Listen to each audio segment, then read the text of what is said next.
Pemerintah pusat telah melakukan MOU TNI bersama Kementerian Pertanian, bertujuan mendukung tercapainya target swasembada pangan pada 3 tahun ke depan.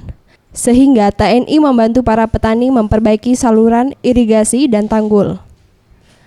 Hal ini dilakukan agar mewujudkan swasembada pangan yang ditargetkan pada tahun 2018. Hal ini disampaikan Dandim 0418 Palembang, Letkol Infantri Ihwansyah, dalam panen raya di Kelurahan Talang Putri Pelaju, Palembang, pada Kamis 17 September 2015. Kalau peran TNI khususnya dalam rangka ketahanan pangan, swasembada pangan, yang mana memang sudah ada kesepakatan atau MOU dari TNI ke Dinas Pertanian. Kita meningkatkan kemampuan dalam pada hal beras yang ada di wilayah, apalagi kita di wilayah Kota Palembang memang keterbatasan kita, tapi tadi kita bisa melaksanakan kegiatan swasembada pangan dengan maksimal.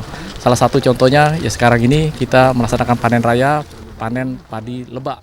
Sementara Ketua Kelompok Petani Putri Melati, Dalikin, mengatakan bantuan yang diberikan dapat meningkatkan hasil panen dan ia berharap pada pemerintah dapat memberikan bantuan agar hasil panen raya yang saat ini menghasilkan 428 ton dari 107 hektar sawah di Kelurahan Talang Putri Pelaju, Palembang dapat mengalami peningkatan lagi.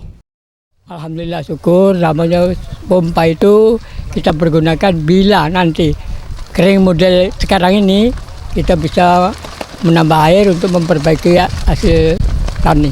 Harapan kita itulah kalau bisa untuk tahun yang akan datang, waktu-waktu yang akan datang, semoga kita bisa bertanam 2 kali. Ferry Jatinugroho, Septiawan Rizky, Sriwijaya TV.